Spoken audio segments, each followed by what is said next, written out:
બુંદેલખંડની સીમા ઉપર અડધી રાતના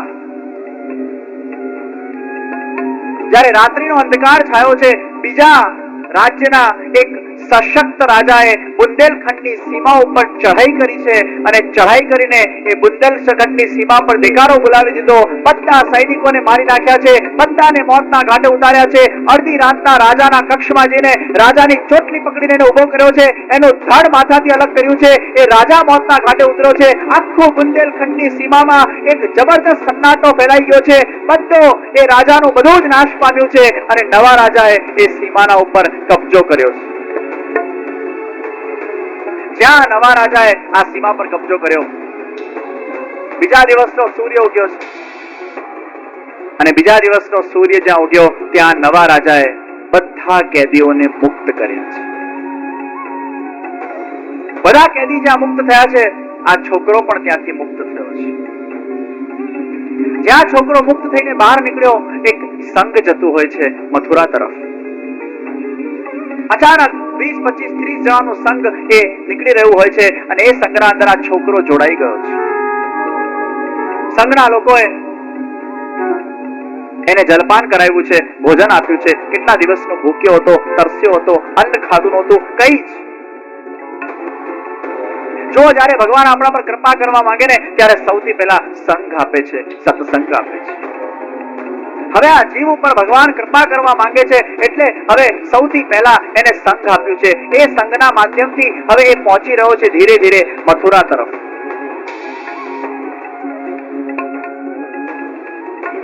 એ સંઘના માધ્યમે પહોંચ્યો છે મથુરા અને મથુરામાં પહોંચીને પણ કૃષ્ણ નામની ધૂનના અંદર ન્યસ્ત થયો છે. કૃષ્ણનું જપ કર્યા કરે, સ્મરણ કર્યા કરે. એને થયું વળી પાછા રાજા મને શોધતા શોધતા કદાચ અહીંયા વ્રજ સુધી પહોંચી જાય અને પાછા બીજા રાજાની સલામ માટે ફોર્સ કરે. આ બધી માથાકૂટમાં કોણ પડે? એના કરતા એક કામ કરું, હું એવી જગ્યાએ સંતાઈ જાઉં કે પિતાજી સપનામાં પણ મને ત્યાં શોધી ન શકે. ગિરિરાજની કંદરાવના અંદર બેસીને કૃષ્ણ નામની જપ કર્યા કરે, ધૂન કર્યા કરે. ભિક્ષા માંગવા જાય સવારે, ભૂખ લાગે અને ભિક્ષા માંગતી વખતે પણ શું માંગે છે? અરે મૈયા, मुझे थोड़ा सा कृष्ण दे दो ना. अरे ओ मैया, मुझे कृष्ण चाहिए. ભિક્ષાના અંદર એને દાળ જોઈતી નથી, ભાત જોઈતું નથી, શાક જોઈતું નથી, રોટી જોઈતું નથી, કોઈ નામ પણ એને ખબર નથી. કૃષ્ણ સિવાય એને કઈ જોઈતું જ નથી. મારો શ્વાસ પણ કૃષ્ણ છે, મારું ભોજન પણ કૃષ્ણ છે, મારા રોમ રોમનો અહેસાસ કૃષ્ણ છે. કૃષ્ણમય એનું જીવન થઈ ગયું છે. કૃષ્ણની આકાંક્ષા છે, કૃષ્ણની અભિલાષા છે. રોજ ભિક્ષા માંગે અને ભિક્ષામાં કૃષ્ણ માંગે. એક જગ્યાએ બેસીને તપ કર્યા કરે, જપ કર્યા કરે, ખોવાયેલો રહે, કોઈનાથી વાતચીત કરે નહીં, બસ કૃષ્ણની મસ્તી. હવે આ જીવ પર કૃપા થશે, પણ કૃપા ક્યારે થાય? જ્યારે ગુરુ પધારે. એ પુષ્ટિ ભક્તિનું કમળ એના હૃદયમાં ખીલેલું છે, પણ એના પર કૃપા ક્યારે થશે? જ્યારે ગુરુ રૂપી સૂર્યના નેત્ર રૂપી કિરણ એના જીવન પર પડશે. શ્રી વલ્લભાચાર્યજી મહાપ્રભુજી જ્યાં સુધી વ્રજમાં પધારશે નહીં ત્યાં સુધી એના પર કેવી રીતે કૃપા થશે? અત્યારે મહાપ્રભુજી ક્યાં છે? ગોકુલમાં. શ્રીનાથજીએ બ્રહ્મ સંબંધ મંત્ર આપ્યું છે. આ છોકરો પહોંચી ગયો છે વ્રજમાં. આ છોકરા પર પણ કૃપા થશે. એ કૃપા ક્યારે થશે? જ્યારે શ્રીનાથજી પ્રગટ થશે. હવે શ્રીનાથજીને પ્રગટ કરવા માટે અમારા શ્રી વલ્લભાચાર્યજી મહાપ્રભુજીએ ગોકુલથી પ્રયાણ કર્યું છે આન્યોર તરફ. શ્રી મહાપ્રભુજી ગોકુલથી આન્યોર તરફ પધાર્યા છે અને આન્યોરમાં સદુ પાંડેના ઘરે આપે મુકામ કર્યો છે.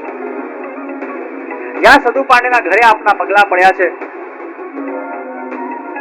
સદુ પાંડે પૂછ્યું છે પરિવારજનોએ, મહારાજ આપ કઈ જલપાન કરશો, કઈ ફલાર કરશો? મહાપ્રભુજી સાથે 5-7 સેવકો હતા. એમને સ્પષ્ટતા કરી કે અમારા આચાર્યચરણ કોઈના ઘરનું લેતા નથી, પેલા સેવક કરે છે. અને આ બધી વાતચીત ચાલતી હતી ત્યાં તો દૂરથી એક પર્વત પરથી અવાજ આવ્યો. अयो नरो, अयो नरो, मेरा नेग का दूध जल्दी लाओ। अरे वारी जाओ लाला, अभी आई। ઘરમાં પરોણા આવ્યા છે, બસ આ મહેમાનોનું સમાધાન કરીને બસ હમણાં આવી તમારા પાસે। અરે નરો, મહેમાનો આવ્યા તો ભલે આવ્યા, અત્યારે મને જલ્દી દૂધ પીવડાવો, મારો સમય થઈ ગયો છે। સદુ પાંડેના ઘરમાં એ 5-7 વર્ષની નાની છોકરી દૂધનો કટોરો લઈને એ જઈ રહી છે ગિરિરાજી તરફ, એ દેવદમન શ્રીનાથજી બાવાને દૂધ પીવડાવવા। અને દૂધ પીવડાવીને જ્યારે પાછી આવી દોડતી, ત્યારે महाप्रभुजी नरो ने पूछ्યું, तुम ही नरो हो ना? जी महाराज, आपने कैसे जानियो? अरे अभी तुम्हारे नाम की किसी ने आवाज लगाई थी। अरे वो तो देवदमन है ना, वाको नेग है, मेरे हस्त सो दूध पीवे को। वाको दूध पिया आई। अच्छा, यहाँ में कुछ बच्यो है? अरे महाराज, अंदर इतना दूध पड़ो है, आप बोलो तो अभी मैं लाऊं। नहीं, हमको यही में चाहिए, आ कटोरा माथी मैंने दूध चाहिए। अरे महाराज, ये 2 चमची दूध में आपको क्या तृप्ति होगी? आप बोलो तो अभी अंदर से ले आऊं। नहीं नरो, हमें यही में चाहिए। ये 2 चम्मच दूध जो વધેલું હતું શ્રીનાથજી બાવાનો પ્રસાદી, એ દૂધના કટોરાને શ્રી મહાપ્રભુજીએ એ પ્રસાદી દૂધને ગ્રહણ કર્યું છે। સદુ પાંડે અને એમના પરિવારજનો આ વસ્તુ જોઈને બહુ પ્રભાવિત થયા। પાંડેજી કહી રહ્યા છે કે હે ગુરુવર્ય, અમારા ઘરે એટલા બધા સંતો આવે છે, એટલા બધા ગુરુઓ આવે છે, અને જે માંગે અમે હોશે હોશે આપીએ છીએ। આપ પહેલા ગુરુ એવા છો કે જેમને અમારા પાસે કંઈ માંગ્યું નથી, કંઈ લીધું નથી, અને ખાલી આ 2 ટીપા પ્રસાદી दूध આપે ગ્રહણ કર્યું। આપ જરૂર કોઈ સદગુરુ છો અને કોઈ લક્ષ્ય સાથે અહીંયા અમારા ઘર આંગણે પધાર્યા છો। પાંડેજી, તમારા આ પર્વતના દેવ દેવદમને અમે જ્યારે ઝારખંડમાં યાત્રા પર હતા ત્યારે અમને પ્રગટ થઈને આજ્ઞા કરી હતી કે અમે વ્રજના અંદર પ્રગટ થઈ ચૂક્યા છે, અને અમને આજ્ઞા કરી કે અમે જલ્દી વ્રજમાં આવીને એ શ્રીનાથજી બાવાને પ્રગટ કરીએ, એટલે અમે અહીંયા આવ્યા છે। સદુ પાંડે બોલ્યા, મહારાજ, આ દેવદમન શ્રીનાથજીએ તો જ્યારે અમે પહેલી વાર એમના મુખારવિંદના દર્શન કર્યા ત્યારે એવું કીધેલું કે જગતગુરુ શ્રી વલ્લભાચાર્યજી મહાપ્રભુજી જ્યાં સુધી અહીંયા નહીં પધારે ત્યાં સુધી અમે સાક્ષાત પ્રગટ નહીં થઈએ। મહાપ્રભુજીના એક સેવકમાંથી એક સેવક બોલ્યા કે અરે પાંડેજી, તમારા ઘરે જે ગુરુવર્ય પધાર્યા છે એ બીજા કોઈ નથી, એ સાક્ષાત શ્રી વલ્લભાચાર્યજી મહાપ્રભુજી તો પધાર્યા છે। પાંડેજીની આંખો આશ્ચર્યચકિત થઈ ગઈ છે। અરે, જેમની અમે આટલા વર્ષોથી પ્રતીક્ષા કરતા હતા, આટલા વર્ષોથી જેમની રાહ જોતા હતા, એ સાક્ષાત વલ્લભાચાર્યજી અમારા ઘરે પધાર્યા છે। અરે, આપની તો અમે પ્રતીક્ષા કરતા હતા, કારણ કે આપ જ્યાં સુધી ન પધારતે ત્યાં સુધી અમારા શ્રીનાથજી બાવાને કોઈ પ્રગટ ન કરી શકે। પૂજ્ય પિતૃચરણોના ચરણ કમલમાં દંડવત પ્રણામ કરી શ્રીનાથજી બાવા જ્યારે પ્રગટ થવાના છે ત્યારે જ પિતૃચરણ એકદમ મોકા પર પધાર્યા છે। અને હવે મહાપ્રભુજી સાથે જ્યારે આપણે શ્રીનાથજી બાવાને પ્રગટ કરવા જઈશું, પિતૃચરણ પણ આપણા સાથે હશે।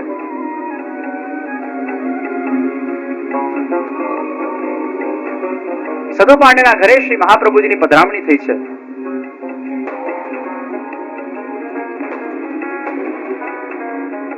પાંડેજી, આ શ્રીનાથજી બાવાએ અમને આજ્ઞા કરી છે અને એમની આજ્ઞાથી અમે અહીંયા પધાર્યા છે।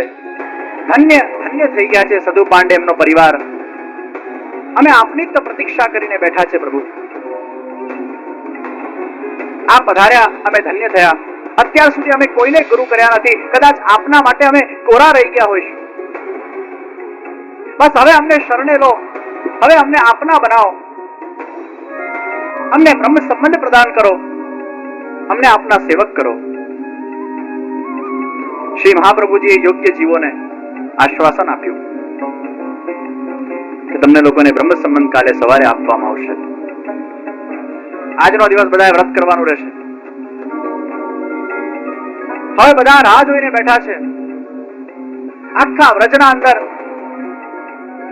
બધાને કેવડાવવામાં આવ્યું છે। કે કાલે સવારે આપણે કેટલા વર્ષોથી જે શ્રીનાથજી બાવાની પ્રતીક્ષા કરીને બેઠેલા હતા એ શ્રીનાથજી બાવા હવે પ્રગટ થવાના છે.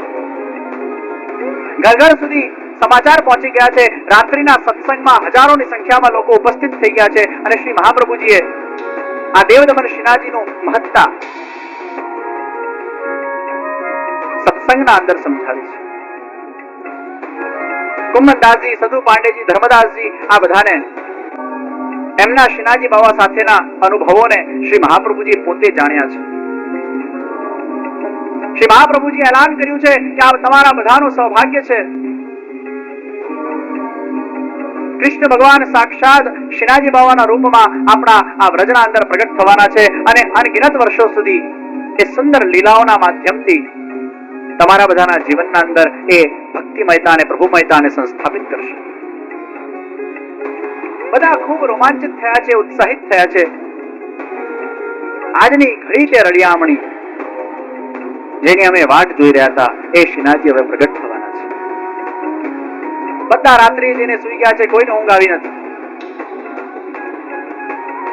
બધા એ જ વિચારોમાં છે કે શ્રીનાથજીના દર્શન કેવા હશે, એ શ્રીનાથજીનું સ્વરૂપ કેવું હશે, એમના ચરણારવિંદ કેવા હશે, એમનું હૃદય કમળ કેવું હશે, એમના હસ્ત કેવા હશે.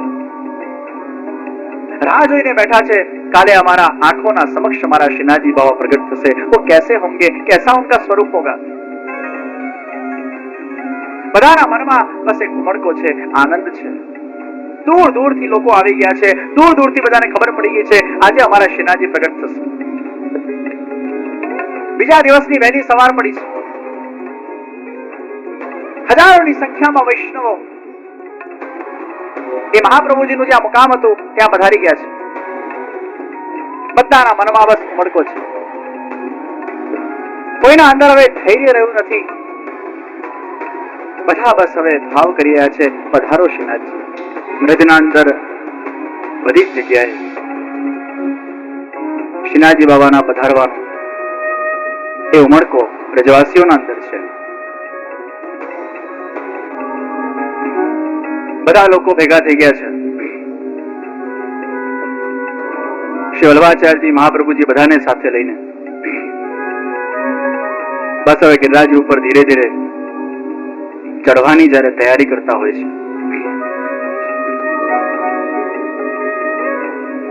બધા દૂધ દહીંની હાંડી લઈને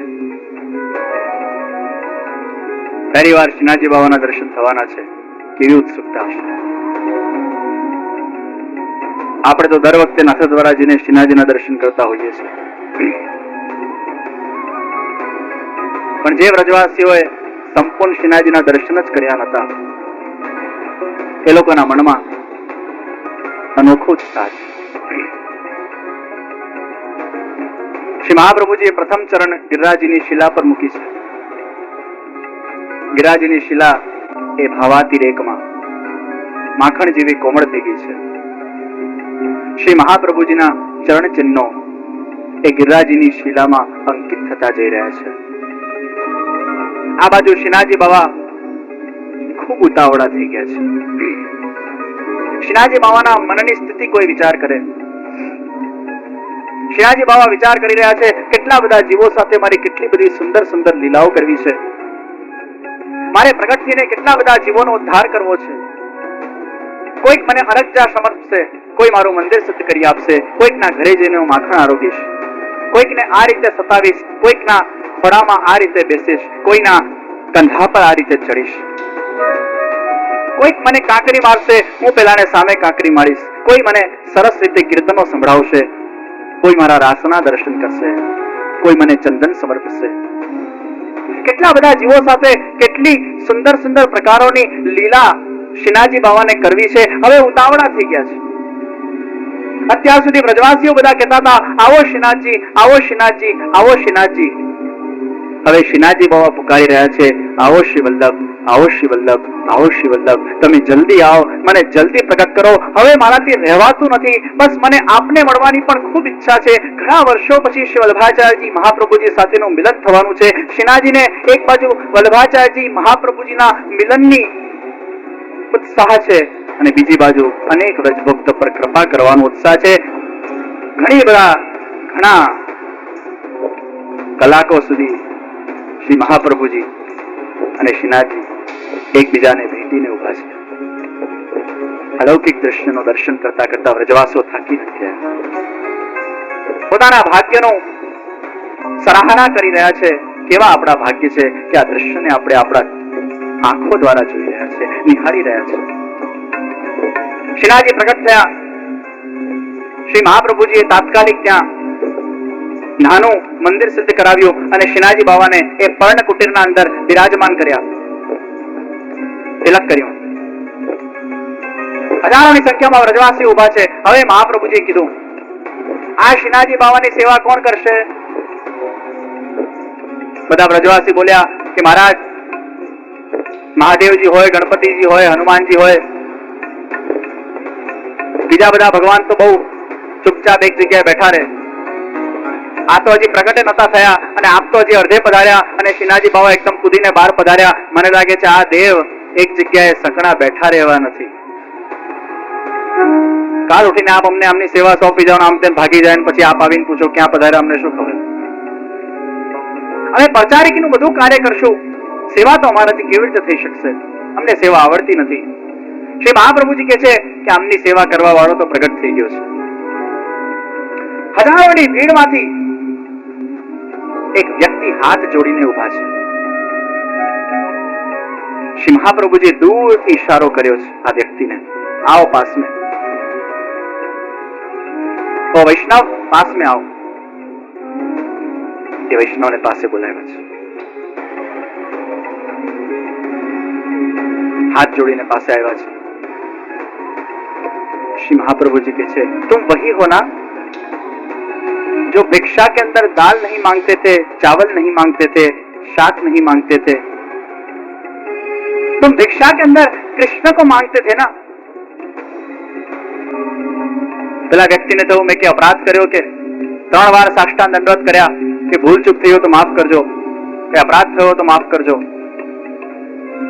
नहीं नहीं रामदास, तुमने कोई अपराध नहीं किया. ये वही रामदास है जिसका जन्म ए बुंदेलखंडની સીમામાં થયો હતો. આ એ જ રામદાસ છે જેનો જન્મ એ બુંદેલખંડની સીમામાં પેલા રજપૂત ચાકરના ત્યાં એના ઘરે થયો હતો. આ એ જ રામદાસ છે જેને રાજાને સલામ ન ભરવાની બાબત પર રાજા એને 100 કોડા મારેલા. આ એ જ રામદાસ છે જે કેદમાંથી રવાના થઈને સંઘના મારફતે વ્રજ સુધી પહોંચ્યો. આ એ જ રામદાસ છે જે ભિક્ષામાં દાળ નથી માંગતો, ભાત નથી માંગતો, શાક નથી માંગતો, રોટી નથી માંગતો, કૃષ્ણ માંગે છે.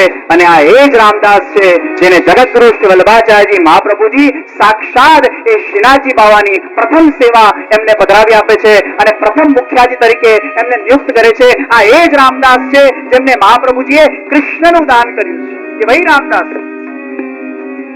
જન્મ બુંદેલખંડની સીમામાં થયું. અતિશય દુઃખ પડ્યું એની બાલ્યાવસ્થાના અંદર. ખૂબ કોણા મારવામાં આવ્યા, ખૂબ ભગવાને પરીક્ષા લીધી, પણ એ પરીક્ષાના અંદર રામદાસે કૃષ્ણ ભગવાનનું સ્મરણ એ પોતાના જીવનમાં ક્યારેય ત્યાગ્યું નહોતું. એને વિશ્વાસ હતો કે મને કૃષ્ણની પ્રાપ્તિ થશે. ને આ એ જ રામદાસ છે જેના પર મહાપ્રભુજી કૃપા કરી. શ્રીનાથજી બાવાના ચરિત્રના ઇતિહાસમાં જો કોઈ વિશ્વના અંદર કોઈ વ્યક્તિએ શ્રીનાથજીની જો પ્રથમ સેવા કરી હોય તો આ એ જ રામદાસ છે જેમને સર્વપ્રથમ વાર એ શ્રીનાથજી બાવાની એ દિવ્ય સેવાનો અવસર પ્રદાન. जिसके लक्ष्य में बचपन से कृष्ण था, अंत में कृष्ण प्राप्त. ભક્તિના અંદર જો શરૂઆતના અંદર નિસ્વાર્થ ભાવ હશે ને તો શરૂઆતમાં ચોક્કસ કષ્ટ આવશે, દુઃખ આવશે, કસોટીઓ આવશે, પરીક્ષા આવશે, પણ અંત એનું બહુ સુંદર હોય છે. પણ ભક્તિના અંદર શરૂઆતમાં જો સ્વાર્થ હશે તો શરૂઆતમાં કદાચ સુખ દેખાશે પણ અંતમાં દુઃખ મળે છે.